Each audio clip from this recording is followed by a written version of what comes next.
The gunshot echoed across the dusty plains of Montana Territory. As Samuel Warren lowered his smoking Colt revolver, his steady gaze fixed on the rattlesnake he'd just dispatched mere inches from the hooves of his spooked mare. The year was 1876, and the wild frontier showed no mercy to those who let their guard down, even for a moment. Samuel Sam, to most who knew him, wiped sweat from his brow and adjusted his worn leather hat, squinting at the setting sun that painted the vast landscape in hues of orange and crimson.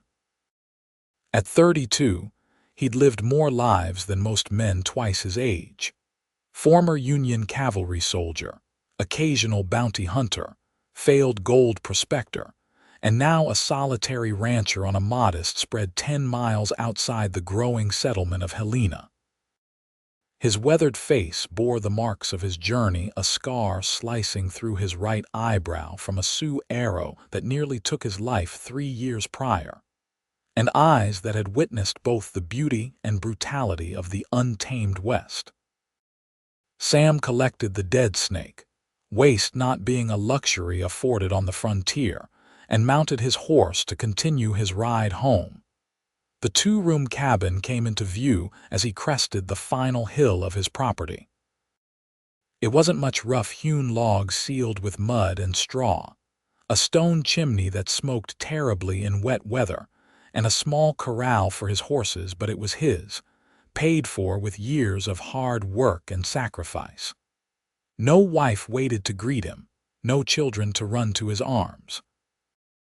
Just silence, solitude, and the occasional company of passing travelers or the ranch hands he hired during busy seasons. As dusk settled fully across the land, Sam unsaddled his mare, brushed her down, and led her to the corral where his other 2 horses nickered in greeting. He pumped water from the well, filled their trough, and headed toward his cabin door, his thoughts already on the venison stew he'd left simmering that morning. The sound stopped him cold, a soft cry, almost lost in the evening breeze. His hand instinctively moved to his holster as he scanned the darkening surroundings.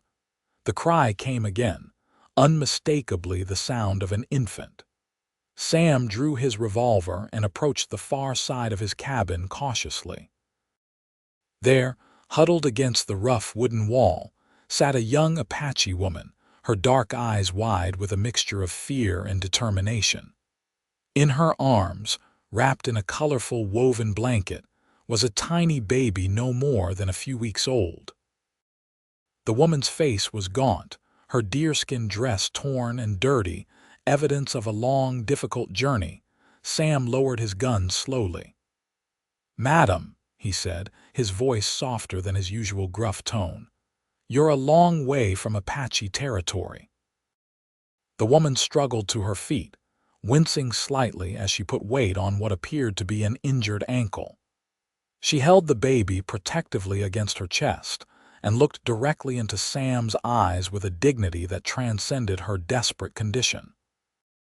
"You are Samuel Warren," she said in careful, accented English. "2 winters ago, near Tucson, Apache camp raided by soldiers. You stopped them from killing women and children. You saved us. You saved me." Sam's mind raced back to that dark day in Arizona Territory, a brutal military campaign against supposed hostiles that had gone terribly wrong when a trigger-happy lieutenant decided all Apache were fair game, including those who had peaceful arrangements with local settlers. Sam had been working as a scout but had refused to participate in what he recognized as a massacre. He'd intervened, nearly getting court-martialed in the process, but saving several lives. "I remember," he said quietly, "but that was hundreds of miles from here." The woman took a tentative step forward. "I am rises with dawn. My husband was killed 3 moons ago by white settlers who wanted our hunting grounds. My people are scattered, hunted." She glanced down at the infant who had begun to fuss. "This is my son, Little Hawk. He was born as we fled north." Her voice faltered but found strength again. I followed rumors of a man named Warren who treated Apache fairly. I asked in many places until I found you." Sam stood motionless, processing her words. The woman rises with dawn swayed slightly, exhaustion evident in every line of her body. "You saved us once," she said, her voice barely above a whisper. "Now we have no one, nowhere to go. We are your family now." Before Sam could respond, she stumbled forward. He moved quickly, catching her with one arm while being careful of the infant she clutched so desperately. Up close, he could see the fever in her eyes, the way her breath came in short gasps. "How long since you've eaten?" he asked. "2 days," she admitted. "I saved the last food for making milk for little Hawk." Sam made a quick decision. "Come inside. You need food, rest, and that ankle tended to." He helped her into his cabin, aware that by offering shelter to an Apache woman and her child, he was inviting complications into his carefully constructed solitary life. But leaving them outside was unthinkable. They wouldn't survive another night in their condition. The cabin's interior was sparse but clean. A wooden table with 2 chairs occupied one corner, a cast iron stove dominated another, and a simple rope bed with a straw mattress stood against the far wall. A bearskin rug covered part of the plank floor, and a small bookshelf held a surprising collection of literature, evidence of Sam's unexpected passion for reading. Sam guided Rises with Dawn to the bed. "Sit. Rest. I'll warm the stew." He moved to the stove, stirring the venison stew that had been simmering all day. The rich aroma filled the small cabin as he ladled a generous portion into a wooden bowl. When he turned back to the bed, he found Rises with Dawn gently unwrapping the baby, checking him with a mother's careful attention. "He's a fine-looking boy," Sam offered, extending the bowl of stew. Rises with Dawn accepted the food with trembling hands. "He is strong like his father was." She took a cautious spoonful of the stew, closing her eyes briefly as the warmth and nourishment touched her lips. "Thank you." Sam fetched a basin of water and clean cloths to tend to her ankle. As he knelt beside the bed, he could see the swelling and discoloration around the joint. "This needs binding," he said. "And you both need rest. You can stay here tonight. Tomorrow we'll figure things out." He worked in silence, cleaning and wrapping her injury while she alternated between eating and attending to her son. Little Hawk had quieted, his tiny face relaxed in sleep, seemingly aware that they had found temporary safety. "How far did you travel?" Sam asked as he finished with her ankle. "Many weeks. Started from Apache lands near Tucson, traveled at night mostly." Her eyes held a haunted look. "Soldiers are hunting any Apache they find, even women with babies." Sam's jaw tightened. The brutal reality of the frontier's Indian problem was something he'd witnessed firsthand, and something he'd grown increasingly troubled by as the years passed. He'd fought Indians before Comanche during his early Texas days, Sioux during a brief stint with the cavalry after the war, but he'd also come to know them as people, not just enemies.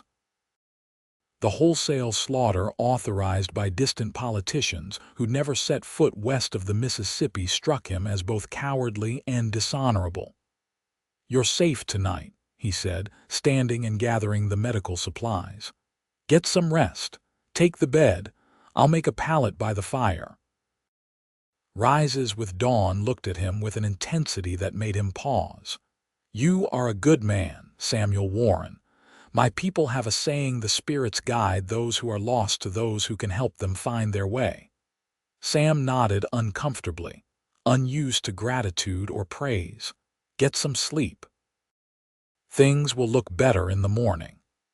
But as he lay on his makeshift bed later that night, listening to the soft breathing of the woman and child who had appeared so unexpectedly at his door, Sam knew that nothing would be simple about this situation. Harboring an Apache woman could bring trouble from the local settlers, the military, or both. Yet turning her away wasn't something his conscience would permit. He stared at the ceiling, watching shadows dance from the dying fire. What did it mean that she considered them his family now? In Apache culture, he knew saving someone's life created a bond, a responsibility. But he was a loner by choice, a man who'd learned the hard way that attachments brought pain. His brief marriage to a Boston girl who'd followed him west after the war had ended in tragedy when she died of fever their first winter together. Since then, he'd kept his own company, finding it safer for all concerned. Now, this woman and her child had upended his carefully ordered existence in the span of a single evening. With a sigh, Sam closed his eyes, knowing sleep would be elusive as his mind grappled with what tomorrow might bring. Dawn broke clear and crisp, the Montana spring offering a perfect blue sky as Sam stepped outside to tend to his morning chores. He worked quickly, feeding the horses, checking the chicken coop for eggs and bringing in fresh water. When he returned to the cabin, he found Rises with Dawn awake, feeding her son as she sat propped against the wall. "How's the ankle?" he asked, setting down the water bucket. "Better," she replied, though he noticed she winced when she shifted position. "We will leave today. You have been kind." Sam frowned.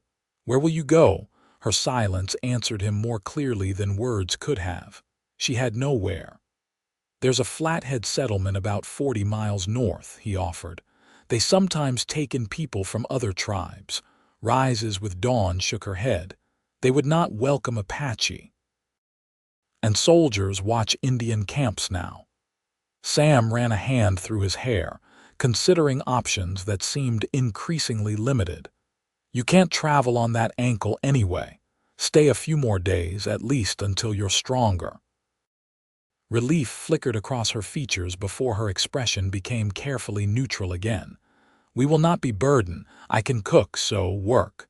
"No need for that yet. Rest first." Sam moved to the stove, stirring the morning porridge.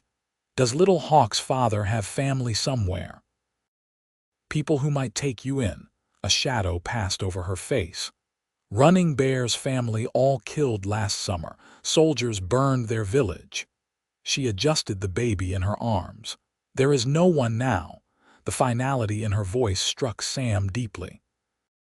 He served 2 bowls of porridge and brought one to her, settling into the room's only chair. "I was married once," he found himself saying, surprising himself with the admission. "Catherine. She came west with me after the war, full of dreams about our new life. Caught fever our first winter in Wyoming. Buried her under a cottonwood tree by the Powder River." He stared into his bowl. "Understand something about being alone in this world." Rises with Dawn studied him. "You saved many that day in Arizona, children who would have died. Women who would have been." She stopped, unable to verbalize the horrors that so often befell captured Indian women. "My sister was among them. She told me to remember your name." "Your sister?" Sam looked up. "Where is she now?" "Dead. Smallpox last winter." Her voice remained steady despite the pain her words surely evoked. "Before she died, she told me if trouble came, to find the man called Warren with kind eyes and dangerous hands." Sam almost smiled at the description. Not sure about the kind eyes part. Eyes do not lie. Rises with Dawn shifted Little Hawk to her shoulder, patting his back gently. "You are not like other white men I have met." The moment was interrupted by the sound of approaching hoofbeats. Sam was on his feet immediately, moving to the window. "3 riders," he said, his voice tense. "Stay inside."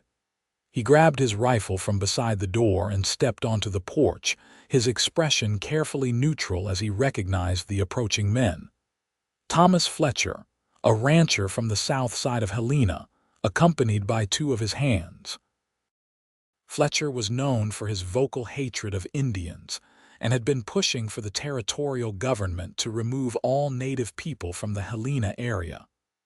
"Warren," Fletcher called as they reined in their horses. "Glad to find you home. We're tracking an Indian squaw seen heading this direction yesterday. Probably stole something. You seen anything unusual?" Sam leaned on his rifle casually, his demeanor relaxed while his mind raced. "Can't say that I have. Been working the north pasture most of yesterday. Just got back after sundown."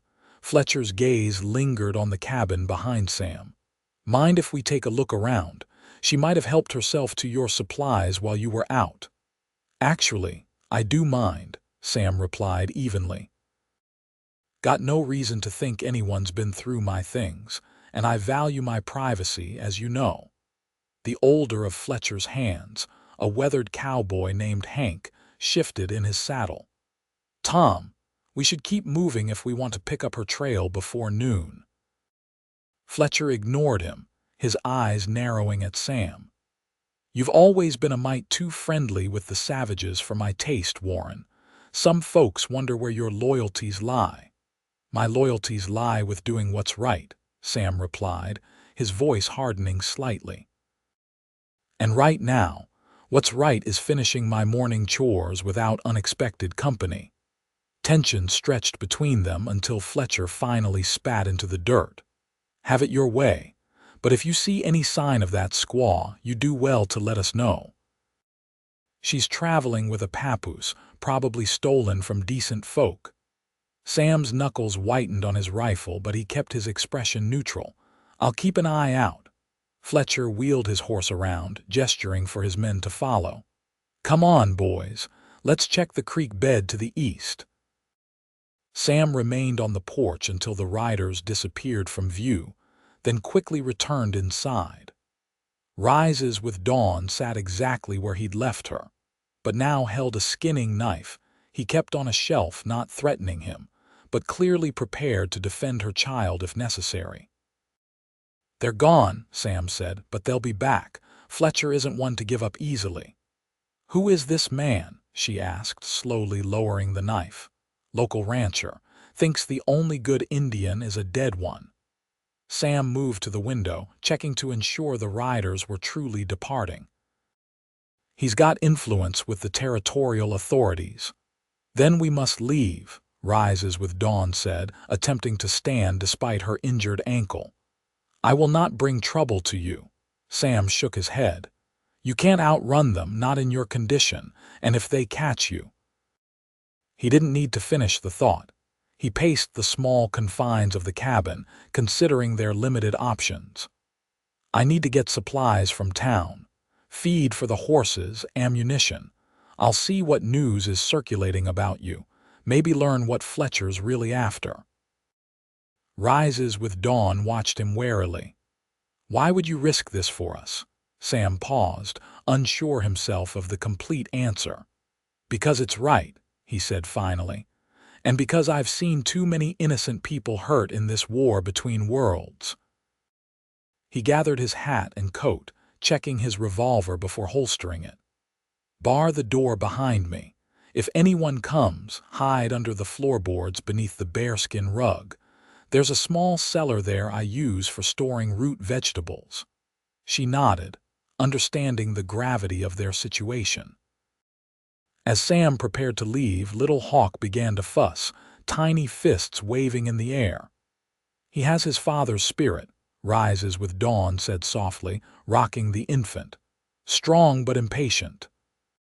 Something about the tender scene struck Sam powerfully, a moment of normalcy amidst danger, a reminder of what truly mattered beyond the artificial boundaries men created.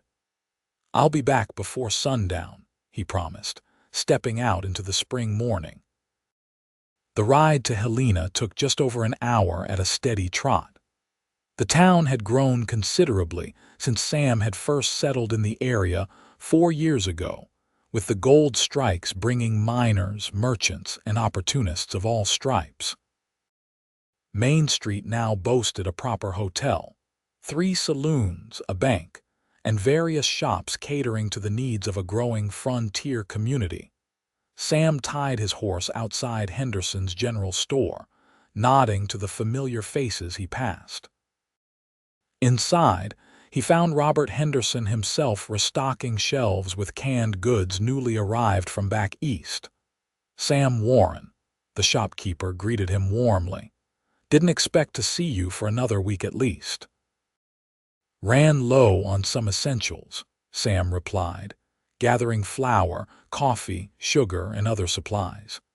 He added baby items, soft flannel cloth, and a tin of condensed milk, hoping Henderson wouldn't notice or comment. As Henderson tallied the purchases, he leaned across the counter. "Heard there's a rogue Indian woman causing a stir. Fletcher's got half the county looking for her." Sam kept his expression neutral. "That's so. What's she done?" "Well, that's just it, nothing specific that I've heard. Fletcher claims she's dangerous, probably sent to scout for a war party." Henderson shook his head. "Seems far-fetched to me. We haven't had Indian troubles here in 2 years at least." "Fletcher sees war parties behind every rock," Sam commented, counting out coins for his purchases. "True enough," Henderson agreed. "Say, these extra supplies, you got company out at your place?" Sam met the shopkeeper's curious gaze steadily. "Just stocking up. Spring roundup coming soon, might hire some hands." Outside the store, Sam secured his purchases to his saddle before heading to the sheriff's office. Sheriff Daniel Miller was a reasonable man who had served with distinction during the war before heading west. If anyone would have accurate information about Fletcher's manhunt, it would be him. The sheriff's office was empty except for Miller himself, who sat behind his desk cleaning a shotgun. He looked up as Sam entered. "Warren," he acknowledged with a nod. "What brings you to town?" Sam settled into the chair across from the desk. "Heard there's some excitement about an Indian woman passing through. Fletcher seems mighty worked up about it." Miller set the shotgun aside, his weathered face contemplative. "Fletcher claims she killed one of his men last week, stole a horse, says she's a spy for a renegade band operating out of the mountains." "You believe that?" Sam asked quietly. Miller studied him. "Frankly, no. Fletcher's man, Jennings, got himself killed in a card game in Virginia City, according to my sources. And Fletcher's been agitating about Indians since the government signed that treaty with the Flathead last year, giving them hunting rights near his property." He leaned forward. "Why the interest, Sam? You see something out your way?" It was a moment of decision. Sam had known Miller for years and considered him honest, but the law was the law, and harboring a fugitive, especially an Indian one, could mean serious trouble. "Just curious why 3 armed men rode onto my property this morning making demands," Sam replied carefully. "I value my privacy, as you know." Miller's eyes narrowed slightly. "They searched your place. Wanted to. I declined." The sheriff nodded slowly.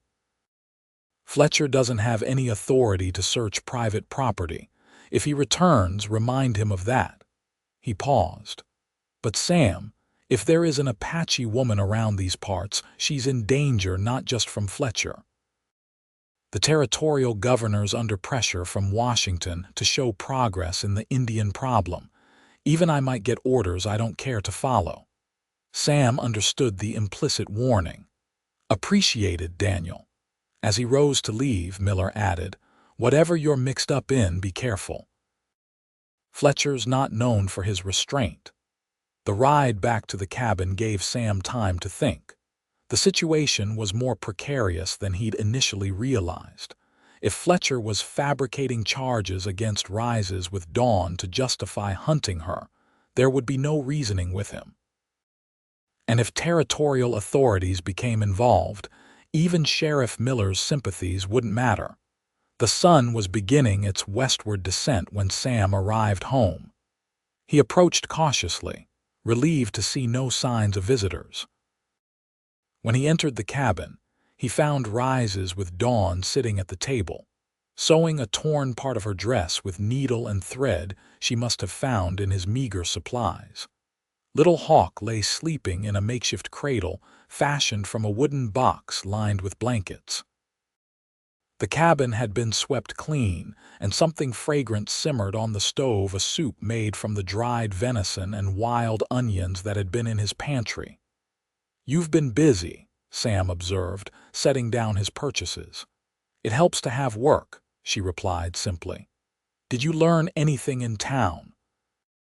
Sam unpacked the supplies, explaining what Henderson and Sheriff Miller had told him. Rises with Dawn listened intently, her face revealing nothing of her thoughts. "This Fletcher man lies," she said finally. "I have killed no white man, stolen no horse." She looked down at her sleeping son. "We traveled on foot from the south, avoided all settlements." "I believe you," Sam assured her. "But Fletcher's determined and he has influence." He showed her the baby supplies he'd purchased, and her eyes softened momentarily before she composed herself again. "You are kind, but this kindness puts you in danger." "I'm used to danger," Sam replied with a half-smile. "Comes with the territory out here." As night fell, they shared the soup Rises with Dawn had prepared. Sam found himself watching her as she moved around the cabin, her natural grace despite the injured ankle. The tender way she checked on Little Hawk. The dignity she maintained despite her desperate circumstances. She was younger than he'd initially thought, perhaps 25, with a quiet strength that spoke of survival against impossible odds. "Tomorrow I'll check the North Trail," Sam said as they finished eating. "There's an old trapper's cabin about 20 miles up in the foothills. Not much to look at, but it's hidden, hard to find unless you know it's there. Might be safer for you than staying here." Rises with Dawn studied him. "You would help us leave?" "I'm helping you stay alive," Sam corrected. "Fletcher won't give up and my place is too obvious." She considered this. "And you? Will you stay at this hidden cabin too?" The question caught Sam off guard. "I hadn't thought that far ahead. My place is here, my livestock." "I understand," she said, her voice carefully neutral. "You have already done more than most would." Later, as Sam again made his bed near the fire, giving Rises with Dawn and Little Hawk the comfort of the proper bed, he found himself troubled by her question. The logical solution was indeed to hide them at the trapper's cabin, until Fletcher's hunt died down or until they could safely travel to more hospitable territory. But the thought of leaving them alone, vulnerable despite the cabin's secluded location, didn't sit well with him. Sleep came fitfully, his mind churning with half-formed plans and worries. He was just drifting off when a sound outside snapped him fully awake, the unmistakable crunch of a boot on the gravel near his front door. Sam was on his feet instantly, rifle in hand. He motioned for Rises with Dawn, who had also awakened, to take Little Hawk and hide in the root cellar. She moved silently, gathering her son and disappearing beneath the bearskin rug into the small space below. The knock, when it came, was surprisingly polite. "Warren, it's Sheriff Miller." "Need a word?" Sam exhaled slowly, lowering his rifle slightly but keeping it ready. He opened the door to find Miller alone, mounted on his bay gelding. "Little late for social calls, Daniel," Sam said, noting with relief that the sheriff appeared to be alone. "Not a social call," Miller replied grimly. "Fletcher's gathered a posse, claims he has evidence the Apache woman was seen near your property. They're coming at first light with a territorial warrant to search the place." Sam's grip tightened on his rifle. "A warrant based on what evidence?" "Some tracks, supposedly. And one of Fletcher's hands claims he spotted smoke from an unusual fire on your land yesterday." Miller's expression made clear his opinion of this evidence. "I tried to reason with Judge Parker, but Fletcher's got his ear. Best I could do was insist on being present for the search myself." I appreciate the warning, Sam said, his mind racing. Miller studied him carefully. Sam, if you know anything about this woman, now's the time to come clean. Fletcher's out for blood, and if he finds her here. He left the implication hanging. Understood, Sam replied neutrally. The sheriff sighed. I'll try to keep things civil tomorrow, but I can't promise anything. Fletcher's brought in some rough men from the mining camps. He turned his horse to leave, then paused. First light, Sam, be ready. As the sound of Miller's horse faded into the night, Sam quickly closed and barred the door. He moved to the bearskin rug and lifted it, revealing the trapdoor beneath. You heard? He asked as Rises with Dawn emerged with Little Hawk. She nodded, her face resolute in the dim firelight. We must go now, tonight. Yes, Sam agreed. Pack whatever you can carry, food, water, blankets. We'll take the 2 strongest horses. As Rises with Dawn gathered supplies, Sam collected ammunition, his second revolver, a hunting knife, and what money he had hidden in a tin behind a loose brick in the chimney. The preparations took less than 30 minutes. What of your home? Rises with Dawn asked as they prepared to leave. Your animals. Sam looked around the cabin that had been his sanctuary for 4 years. Sheriff Miller's a good man. He'll see to the livestock until I return. If I return, he thought, but didn't say. Under the cover of darkness, they slipped away from the cabin, Sam leading the way on his sturdy buckskin gelding while Rises with Dawn rode his mare, Little Hawk secured to her chest in a sling fashioned from one of Sam's flannel shirts. They avoided the main trail, instead picking their way carefully through the dense forest that covered the foothills east of Sam's property. The night was clear, the stars providing just enough light to navigate by. Sam set a careful pace, mindful of Rises with Dawn's injury and the precious cargo she carried. Little Hawk, remarkably, remained quiet as if the infant somehow understood the need for silence. Where are we going? Rises with Dawn asked softly when they paused to rest the horses near a small stream. Not the trapper's cabin, Sam replied. Too obvious if they find our trail. There's a place farther north, an old mining claim in a box canyon. Worked it briefly 2 years ago before the vein played out. Most folks don't know it exists. She studied his face in the faint starlight. Why are you doing this, Samuel Warren? Leaving your home, risking your life for people not your own? Sam checked his horse's girth before answering. I told you before, it's the right thing to do. There is more, she pressed gently. I see it in your eyes when you look at Little Hawk. Sam was silent for a long moment, the only sound the soft gurgling of the stream and the occasional stamp of a horse's hoof. Catherine was with child when the fever took her, he said finally, the admission painful even after all these years. A son we would have named after my father, James. Sometimes I wonder what he would have looked like, if he would have had her eyes. Rises with Dawn reached out, her hand touching his arm briefly. The spirits of children who do not enter this world remain close to those who would have loved them. It was a simple statement, spoken with absolute conviction, and Sam found unexpected comfort in her words. They remounted and continued their journey, the comfortable silence between them now charged with a new understanding. By dawn, they had traveled nearly 15 miles into increasingly rugged terrain. Sam led them up a nearly invisible game trail that wound between towering pines, before opening suddenly into a small canyon. At the far end stood a crude but solid log cabin, partially built into the hillside for protection from the harsh winter winds. Not much to look at, Sam said as they approached, but the roof doesn't leak and there's a good spring inside the tree line. The interior was dusty, but otherwise sound a single room with a stone fireplace, rough plank sleeping platform, and basic furnishings Sam had crafted during his brief mining venture.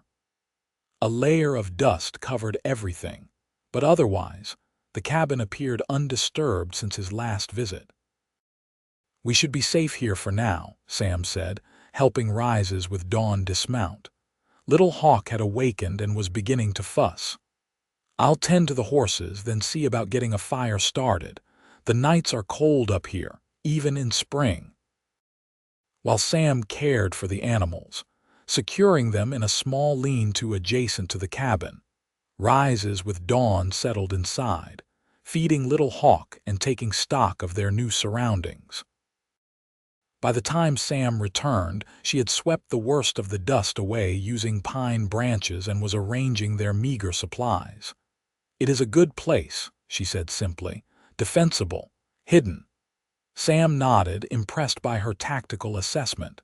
"Was your husband a warrior?" "A scout for our war chief," she replied. "He taught me to see land with a fighter's eyes." A ghost of a smile touched her lips. "Though I was already a better shot than him with a bow." The mention of weapons reminded Sam of their vulnerability. "Speaking of which, can you still handle a bow?" "Or a gun?" "Both," she replied without hesitation. "My father believed daughters should know how to fight as well as sons." Sam retrieved his spare revolver from his saddlebag and offered it to her. "It's loaded. 5 shots." She accepted the weapon with a nod of thanks, checking it with the familiarity of someone comfortable with firearms. Sam found himself revising his assessment of her yet again. This was no helpless victim, but a woman of considerable capability pushed to desperate circumstances. "What now?" she asked, tucking the revolver into the folds of her dress. "We wait," Sam replied, beginning to build a fire in the long, cold fireplace. "See if Fletcher's determination outlasts his resources. Men like him lose interest when the hunt proves difficult. And if he does not lose interest—" Sam met her steady gaze. "Then we'll figure something else out, one day at a time." The fire caught, spreading warmth through the small cabin. Outside, a spring storm was brewing, dark clouds gathering over the mountains to the west. The approaching rain would cover their tracks, a small blessing in their precarious situation. As the first drops began to fall, Little Hawk drifted to sleep, and Rises with Dawn gently placed him in a makeshift cradle Sam had quickly assembled from his old prospecting crate lined with blankets. "You should rest too," Sam suggested. "Take the bed, I'll keep watch." She looked as though she might protest, but exhaustion won out. "Wake me in a few hours, you need rest as well." Sam nodded, settling into a chair positioned to watch both the door and the small window that overlooked the approach to the canyon. Outside, the spring rain became a downpour, drumming against the roof and obscuring the world beyond the cabin in sheets of water.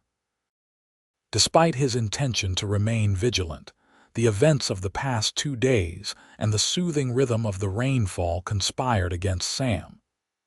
He dozed fitfully, jerking awake at every crack of thunder or unfamiliar sound. During one such awakening, he found Rises with Dawn watching him from the bed, her dark eyes reflective in the firelight. "You fought against my people," she said, not a question but a statement. Sam straightened, fully awake now. "Yes, during and after the war, Comanche mostly, some Sioux. Yet you risked everything to save Apache women and children, and now again for us." She sat up, drawing the blanket around her shoulders. "This does not make sense in the white man's world." "Doesn't make much sense in my world either," Sam admitted with a rueful smile. "But somewhere along the way I started seeing people instead of enemies. Started asking questions about why we were fighting, who benefited." He stared into the fire. "Didn't make me popular with the army. Your people want our land," Rises with Dawn said simply. "This is not complicated." "No," Sam agreed. "It's not, but how it's taken that matters to some of us." She considered this. "My husband believed there could never be peace between our peoples. that the white man's hunger would never be satisfied until all our people were gone.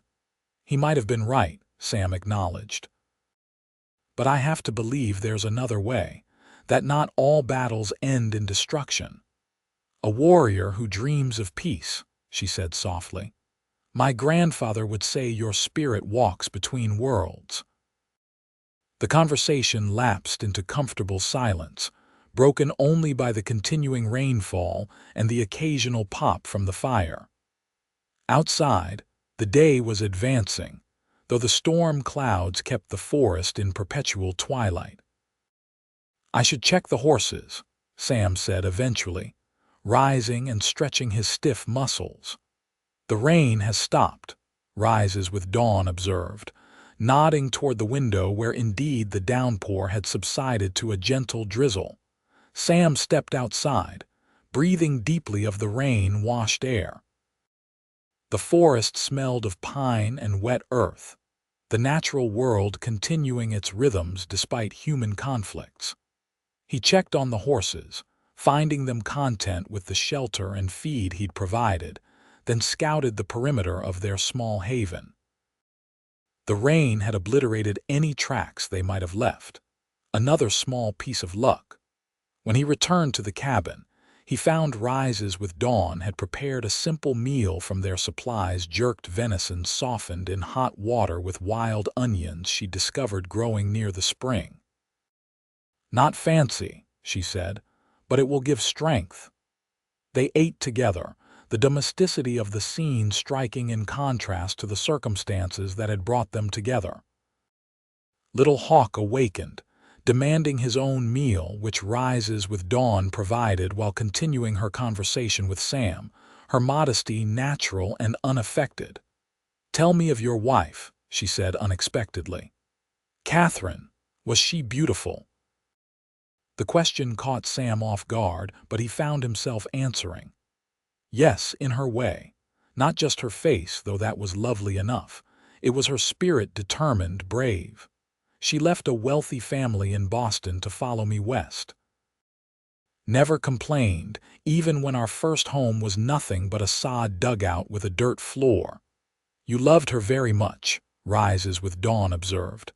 I did, Sam agreed. Didn't realize how much until she was gone.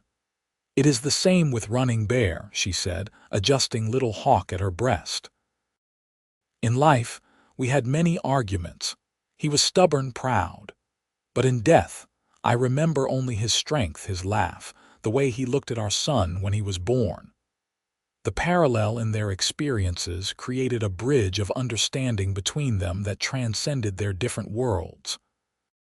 As the day progressed into evening, they shared stories of their past lives, Sam's childhood in Kentucky, his experiences during the war, his journey west, Rises with Dawn's upbringing in the Apache traditions, her marriage to Running Bear, the increasing pressure on her people as white settlers pushed ever deeper into their traditional lands. My grandmother was a medicine woman, she told him as they sat before the fire that night.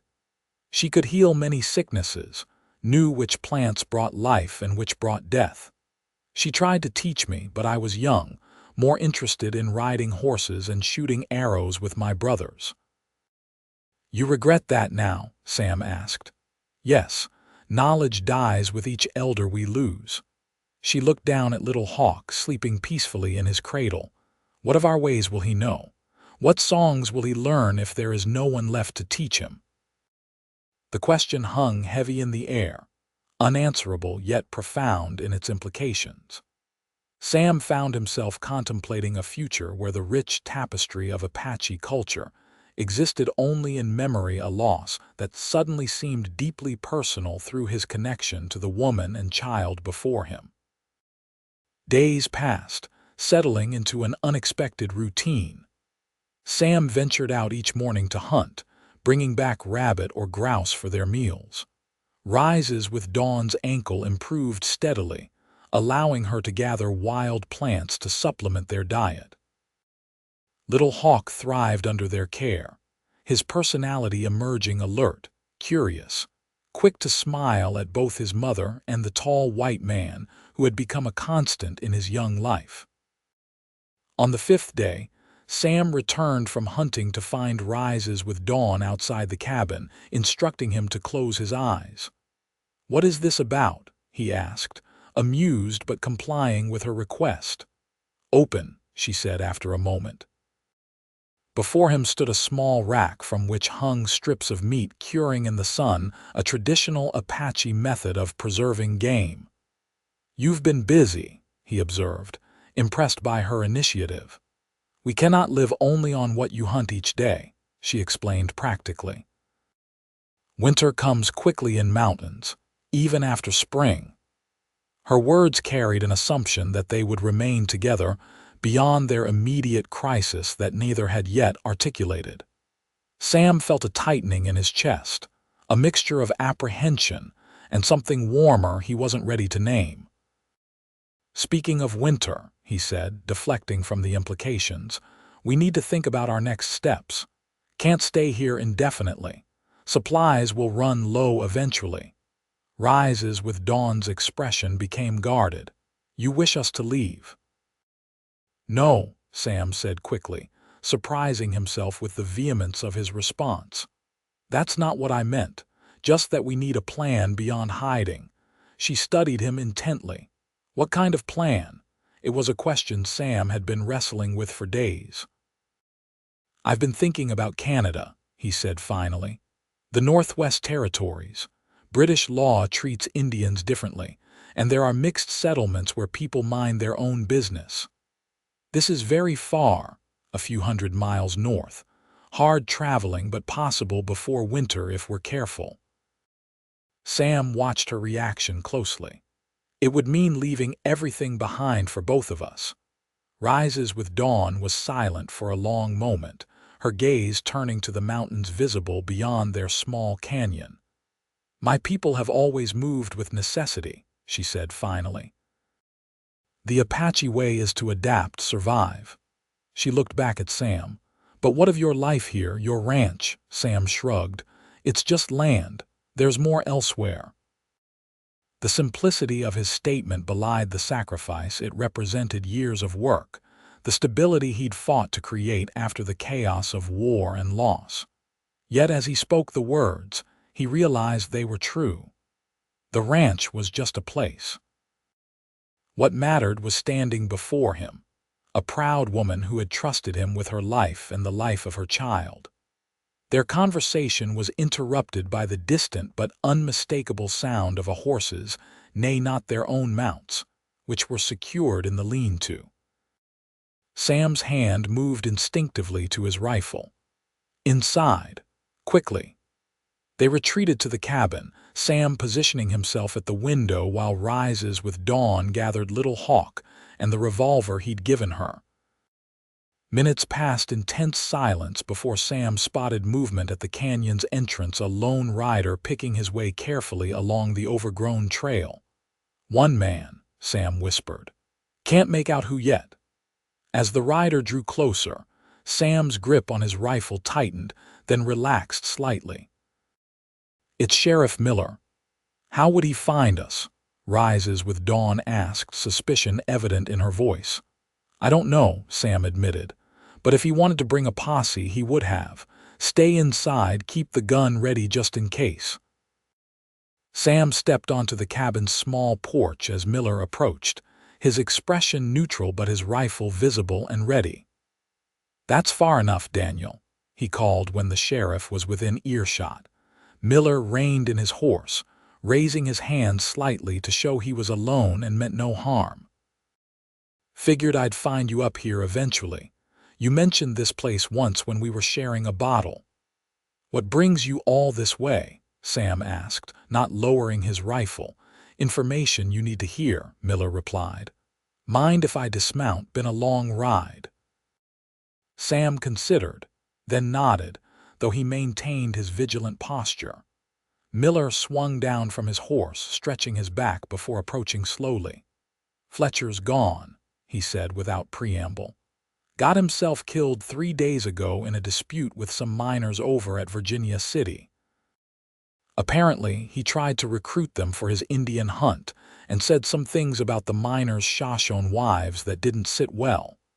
Sam absorbed this unexpected news, and his men scattered to the winds without his money backing them. Miller shook his head. Amazing how quickly principles disappear when the pay stops. Relief washed over Sam, though he kept his expression carefully controlled. That's good news, but it doesn't explain why you tracked us all the way up here to deliver it. Miller's weathered face turned serious. Because Fletcher wasn't the only threat. Before he died, he sent telegrams to the territorial governor and the army commander at Fort Shaw, claiming there was an Apache uprising brewing in the Helena area. He sighed heavily. Politics being what they are, they can't ignore such reports, even from a source as unreliable as Fletcher. There's a detachment of cavalry due in Helena next week to investigate. The implications were immediately clear to Sam. Even with Fletcher gone, the machinery he'd set in motion continued. So we're still in danger, Sam concluded. Miller nodded. The woman and child, certainly. You too, if you're found harboring them. He glanced toward the cabin door. Is she in there? Before Sam could answer, the door opened, and Rises with Dawn appeared, Little Hawk in one arm and Sam's revolver held confidently in her free hand. Her stance was protective but not threatening, her eyes evaluating Miller with careful scrutiny. This is Sheriff Daniel Miller, Sam introduced. He's a friend. Miller tipped his hat respectfully. Madam. Rises with Dawn inclined her head slightly but did not lower the revolver. You have come to take us. No, Miller assured her. I came to warn Sam and you and to offer some help if you'll accept it. Sam raised an eyebrow questioningly. My sister married a Canadian fur trader, Miller explained. They live near Fort MacLeod in the Northwest Territories, good people who mind their own business and don't much care about a person's background. He withdrew a folded paper from his coat. This is a map showing the safest route north, avoiding army patrols and settlements likely to be hostile. And this, he produced a small leather pouch, is enough money for supplies along the way. Sam stared at the offerings, momentarily speechless. Why, Daniel? This could cost you your badge if anyone found out. Miller's expression hardened. Because I've seen too many innocent people die for political convenience. Because I wear this badge to uphold justice, not just law. He glanced at Little Hawk. And because that child deserves a chance at life. The sincerity in his voice was unmistakable. After a moment, Rises with Dawn lowered her revolver, a silent acknowledgement of trust. We were already considering Canada, Sam admitted, accepting the map and money. Miller nodded approvingly. It's your best option, but you'll need to move quickly. The cavalry won't waste time once they arrive. He hesitated, then added, I took the liberty of stopping by your ranch on the way here. Pack some additional supplies you might need: winter clothing, tools, medicines. They're in my saddlebags. The thoughtfulness of the gesture touched Sam deeply. I don't know how to thank you. Live well, Miller said simply. Make a good life somewhere new. He glanced at Rises with Dawn and Little Hawk. All of you. After Miller departed, promising to delay the cavalry investigation as much as possible, Sam and Rises with Dawn spread the map on the table, studying the route he had marked. It would be a challenging journey across mountains, through forests, and over rivers, but with careful planning and the head start Miller had provided, it was possible. We leave tomorrow at first light, Sam decided. The sooner we're across the border, the better. Rises with Dawn traced the route with her finger, her expression thoughtful. This journey will be difficult with a baby. We'll manage, Sam assured her. Little Hawk's stronger than he looks, like his mother. She looked up at him, her dark eyes searching his face. You are certain of this path, leaving everything you have built? Sam considered the question seriously. The ranch represented security, the culmination of years of hard work and sacrifice. Abandoning it meant starting over again with nothing but what they could carry. Yet as he looked at Rises with Dawn and Little Hawk, he realized that the choice had already been made days ago when he first decided to help them. Some connections, once formed, altered the very landscape of one's life. "I'm certain," he said, his voice firm. "The ranch is just land and buildings. They can be replaced." He reached out, tentatively touching Little Hawk's small hand. The infant instinctively grabbed his finger, holding tight with surprising strength. Some things can't. Understanding passed between them, unspoken but profound. Their alliance, born of necessity, had evolved into something neither had anticipated, a bond forged through shared danger and growing trust. That night, as they made final preparations for their journey, Rises with Dawn approached Sam as he checked their weapons one last time. "Among my people," she said, "when a man and woman face death together and choose to continue walking the same path, it means something." Sam set down the rifle he'd been cleaning. "What does it mean?" "That their spirits have recognized each other," she replied, her voice soft but steady. "That the Creator has placed them in each other's path for a purpose."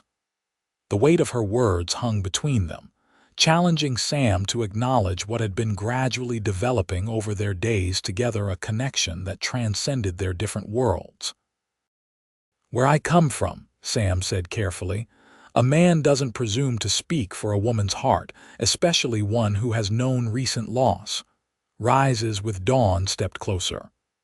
"I do not need you to speak for my heart. I know its voice." She placed her hand over his. "Running Bear walks with the ancestors now. I will always honor his memory as the father of my son. But the living must continue living." Sam looked down at their joined hands, hers small but strong, marked by a life of work and struggle, his larger, calloused from years of ranch labor. Different in appearance but similar in the stories they told. "I don't know what awaits us in Canada," he said honestly. "I can't promise an easy life." "I do not ask for easy," she replied, "only for true." In that moment, the last barriers between them dissolved. Sam drew her gently into his arms, and their lips met in a kiss that felt both new and somehow familiar, as if they had found something long searched for without knowing they sought it. Little Hawk's sudden cry broke the moment, causing them both to smile as Rises with Dawn moved to attend to her son.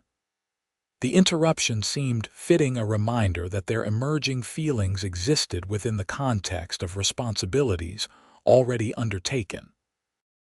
Dawn brought clear skies and cool temperatures, perfect conditions for beginning their journey.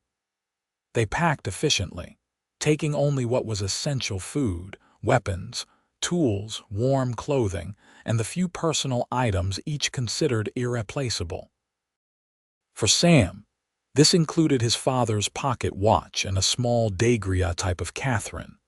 For Rises with Dawn, a medicine pouch containing sacred items and a woven band that had belonged to her grandmother. As the sun crested the mountains, casting long shadows across their small canyon, they mounted their horses, Sam on his buckskin gelding, Rises with Dawn on the mare, with Little Hawk secured in a cradle board attached to her back in the Apache fashion. Sam took one last look at the mining cabin that had provided their sanctuary. "Ready?"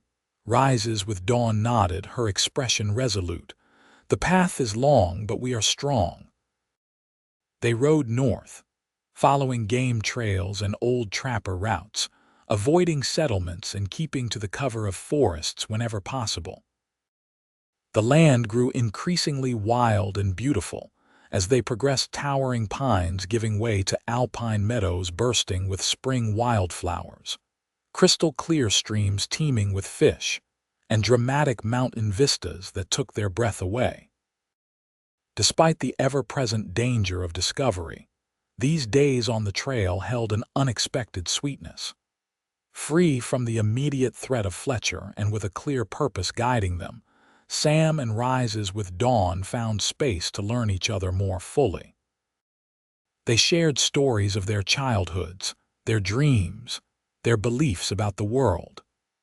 They discovered common ground in their love of the natural world, their respect for self-reliance, and their protective instincts toward those more vulnerable. Little Hawk thrived despite the rigors of travel, growing stronger and more alert with each passing day.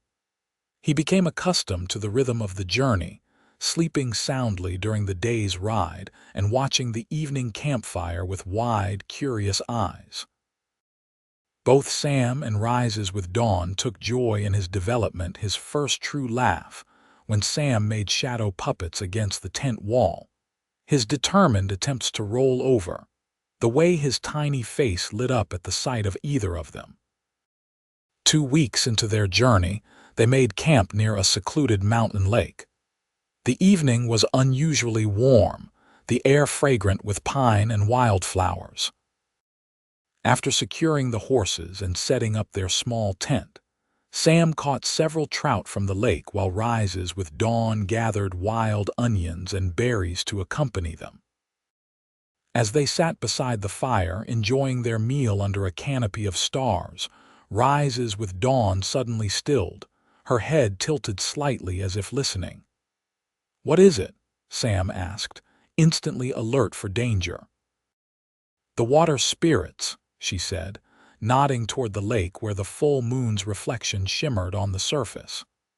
"My grandmother said when the water dances under the moon like that, it is a blessed night." Sam relaxed, following her gaze to the beautiful scene. "Your grandmother sounds like a wise woman." "She was," Rises with Dawn confirmed. "She would say that on such nights what is spoken aloud comes to pass." She looked at Sam directly. "It is a good night for truth." The intensity of her gaze told Sam this was a moment of significance. Little Hawk had fallen asleep in his cradle board, leaving them in a rare moment of complete privacy. "What truth would you speak?" Sam asked softly. Rises with Dawn set aside her plate, moving closer to him. "That my heart has found its home with you, Samuel Warren. That I wish to walk beside you not just to safety, but through all the days the Creator grants us." The simple, direct declaration moved Sam deeply. In this woman, he had found a courage and clarity that matched his own, yet balanced his tendency toward caution with her natural resilience. "In my world," he said, taking her hands in his, "there would be a preacher, vows spoken before witnesses, a signed document." "In my world," she countered, "a man and woman declare their choice before the spirits, and it is so." Sam smiled. "I prefer your way." He looked up at the star-filled sky, then back to the extraordinary woman before him. "I choose you, Rises with Dawn, and your son as my own. I pledge to protect you, provide for you, and stand beside you through whatever challenges we face." "And I choose you, Samuel Warren," she replied, her voice steady despite the emotion evident in her eyes. "I will be your strength in weakness, your comfort in sorrow, your companion in joy. My son will know your name as Father, and our lives will be one path from this night forward." Under the witness of moon and stars, they sealed their commitment with a kiss that held both tenderness and passion. Later, in the privacy of their small tent, they came together as husband and wife, their physical union, a natural extension of the bond that had been forming since the moment Rises with Dawn appeared at Sam's cabin door. The remaining journey to the Canadian border took another 3 weeks, their progress slower than anticipated due to unexpected spring flooding of several rivers along their route. They adapted, finding alternative crossings and occasionally backtracking to avoid dangerous water levels. The delays increased the risk of encounter with Army patrols, but luck remained on their side, or perhaps, as Rises with Dawn suggested, the protection of watchful spirits. When they finally crossed into Canadian territory, the moment was anticlimactic, no dramatic border markers or obvious change in the landscape. Just Sam's careful navigation and the knowledge that they had reached relative safety at last. They allowed themselves a day of rest to celebrate this milestone, fishing in a clear stream and gathering the first ripe berries of the season. "What shall I call you now?" Sam asked as they lay side by side that night, Little Hawk sleeping peacefully between them. "Your Apache name is beautiful, but it might draw attention in our new home." She considered this practical question. "My mother's mother had a white trader friend who called her Rose. It is similar in sound to the beginning of my name." "Rose," Sam repeated, testing it. "It suits you, beautiful but with hidden strength, like the thorns that protect the flower." "Then I will be Rose Warren," she decided, the combination of Apache pragmatism and her new identity resolving smoothly. "And Little Hawk?" Sam looked at the sleeping infant, already so dear to him. "What was his father's name in English?" "Running Bear had no English name," she replied. "He refused to take one." Sam nodded, respecting this stance. "Then perhaps James, after my father. Little Hawk can be his second name, one he carries within him as part of his heritage." "James Little Hawk Warren." Rose tried the name, then smiled her approval. "A name for both worlds, like his path will be." The remaining journey to Fort Macleod took another 2 weeks. They traveled more openly now, occasionally encountering traders, trappers, or native hunting parties.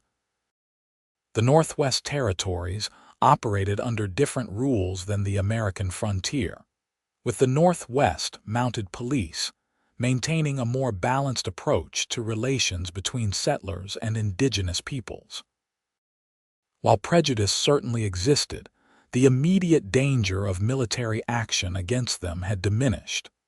When they finally reached the settlement near Fort Macleod, where Sheriff Miller's sister and brother-in-law lived, they were welcomed with cautious hospitality. Margaret and Thomas Blackburn were a middle-aged couple who had carved out a successful trading post operation serving both settlers and native communities in the region. "Daniel's letter said you might be coming our way," Margaret explained as she served coffee in their comfortable cabin. "Said you were good people needing a fresh start." "That's about the size of it," Sam confirmed, careful not to provide unnecessary details. Margaret's eyes lingered on Rose and little James. "Well, you've come to the right place then. Tom's looking for help with the trading post, and we've got a cabin standing empty since our oldest moved to Vancouver last year." The offer of both housing and employment was more than they had dared hope for. The small cabin, while basic, provided immediate shelter as they established themselves in the community. Sam's experience with various frontier skills made him valuable at the trading post, while Rose's knowledge of native languages and customs helped bridge cultural gaps with indigenous customers. Over the following months, they built a life together, planting a garden, acquiring a few chickens, making improvements to their cabin. Sam taught Rose to read English, and she instructed him in Apache words and traditions she wanted James to know. Their evenings were filled with shared work, stories, and increasingly, planning for their future. "Thomas offered to sell me a parcel of his land," Sam mentioned one night as they sat by their fire. "Good grazing land with access to the river. Said we could pay over time as we're able." Rose looked up from the moccasins she was crafting for James, who now at 8 months was attempting to crawl everywhere. "You wish to ranch again?" "I'm thinking about it," Sam admitted. "It's what I know best, and I'd like to build something that could be James's someday."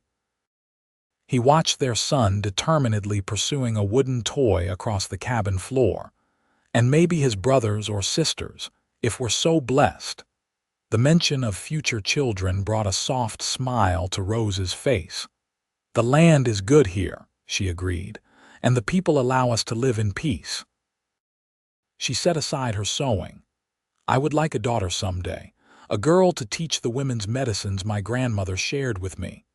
"Then it's settled," Sam said, moving to sit beside her, pulling her close. "We'll build our ranch, raise our family, make a good life here." As spring turned to summer and then to fall, their plans took shape.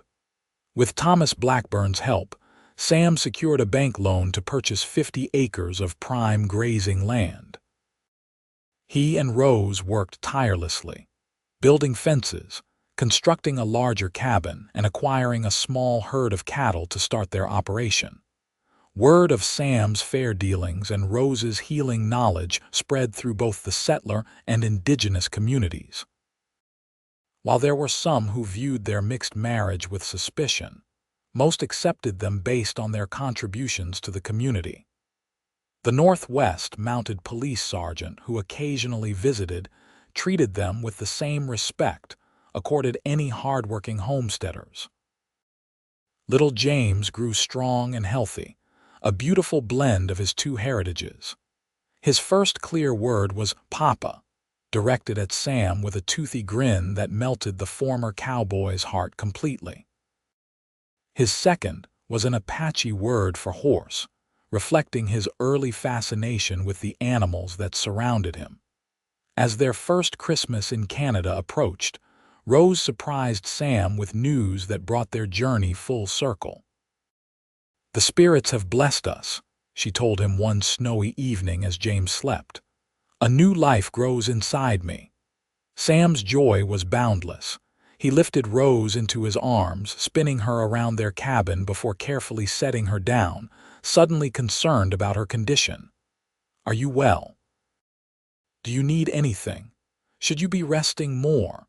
The questions tumbled out in a rush of protective instinct that made Rose laugh. "I am Apache," she reminded him with mock severity. "Our women work until the child is ready to be born, then return to work the next day." "Well, this child is half Warren," Sam countered, "and Warren women take reasonable care of themselves." His expression softened. "At least promise to tell me if you need help." "I promise," Rose agreed, leaning into his embrace. "Though I am stronger now than when you found me at your door with James." "We both are," Sam acknowledged. The winter passed in a rhythm of work and domestic contentment. Sam expanded their livestock operation, adding a few horses to breed alongside their cattle. Rose's pregnancy progressed normally, her health robust despite the harsh Canadian winter. James took his first unassisted steps on a January morning, proudly toddling between his parents with determination shining in his dark eyes. Spring arrived with the familiar promise of renewal, the land awakening from its winter slumber. Rose's time drew near, and unlike her first birth endured while fleeing for her life, this one would be welcomed in the safety of their home with a midwife from the nearby Blackfoot community assisting. The labor began on a clear April morning as Sam was repairing a corral fence. Rose's calm announcement sent him into a flurry of activity, fetching the midwife, preparing the home as instructed, and fighting his own nervous energy as the hours passed. Unlike James's quiet arrival into the world, his sister announced herself with lusty cries that echoed through the cabin. The midwife placed the red-faced, dark-haired infant in Rose's arms with a smile. "Strong girl," she pronounced. "Good lungs. Will be heard in this world." Sam, allowed to enter after the birthing was complete, approached the bed with wonder and trepidation. The sight of Rose exhausted but radiant holding their daughter overwhelmed him with emotion. "Would you like to hold her?" Rose asked, recognizing his hesitation. Sam carefully took the tiny bundle, marveling at the perfection of her features, Rose's high cheekbones, his own cleft chin, and a determined expression that seemed uniquely her own. "She's beautiful," he whispered, touching a finger to her impossibly small hand. "What shall we call her?" Rose had been considering names throughout her pregnancy, balancing the traditions of both their backgrounds. "Catherine," she said softly, watching Sam's face for his reaction. "Catherine Dawn Warren, for your first wife who walks with the ancestors and for my Apache name that brought us together." Tears filled Sam's eyes at the thoughtful tribute. "It's perfect," he agreed, his voice thick with emotion. Catherine Dawn. James, curious about the new arrival, was brought in by a neighbor who had been watching him during the birth. The toddler approached cautiously, peering at his sister with solemn interest. "Baby," he announced, one of the English words in his growing vocabulary. "Yes," Sam confirmed, kneeling to his level. "Your sister. You'll need to help Mama and Papa look after her."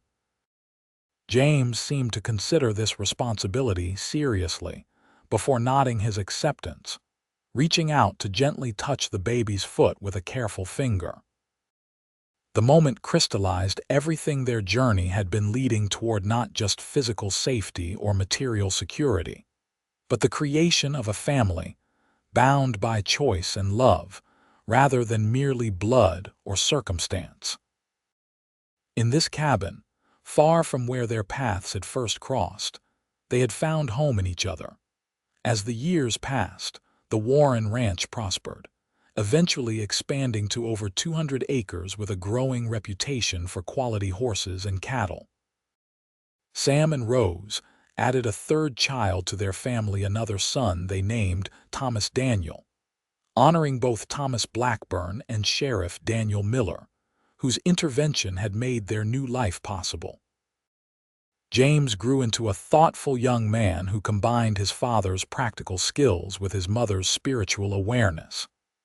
Catherine became known for her remarkable horsemanship and fierce independence, challenging the limited expectations placed on young women in frontier society.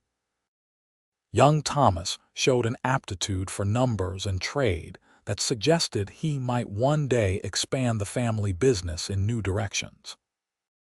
All three children were raised with knowledge of both their heritages, learning Apache traditions and stories from Rose alongside the practical frontier skills Sam taught them. They attended the local school when it was established, but their most important education came from the balanced perspective their parents provided on the complex world they inhabited. On the 10th anniversary of their arrival in Canada, Sam and Rose stood together on a hilltop overlooking their property. The ranch had grown to include a comfortable 2-story home, several outbuildings and pastures dotted with healthy livestock. In the distance, their children were visible, James helping Catherine adjust her saddle while Thomas gathered eggs from the chicken coop. "Did you imagine this?" Rose asked. "That day when I appeared at your cabin door with a newborn," Sam smiled, drawing her close against the autumn chill.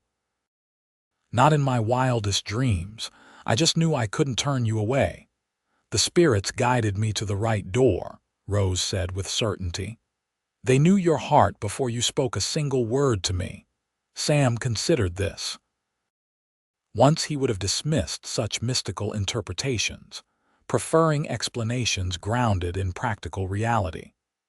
But his years with Rose had opened him to different ways of understanding the world, seeing patterns and connections, where once he saw only random events. "Whatever brought us together," he said, "I'm grateful for it every day." From the valley below, James called up to them dinner was ready, and Catherine had an announcement she was eager to share. They started down the hill, hand in hand, toward the home and family they had built together. As they walked, Sam reflected on the journey that had led them here, from a desperate woman appearing at a lonely cowboy's door to the rich, interconnected lives they now shared. It hadn't always been easy. They had faced prejudice, economic hardship, and the ongoing challenge of bridging two cultural worlds. But in creating a family that honored both traditions while forging its own path, they had found something precious and increasingly rare in the rapidly changing West, a place where different worlds could not only coexist, but strengthen one another. "You're thinking too much," Rose observed with the intuitive understanding that had deepened between them over the years. Sam smiled, just counting blessings. And as they rejoined their children in the home they had built together, Sam Warren, once a solitary cowboy with little beyond his own survival to concern him, knew with absolute certainty that no man could count himself richer than he was at this moment.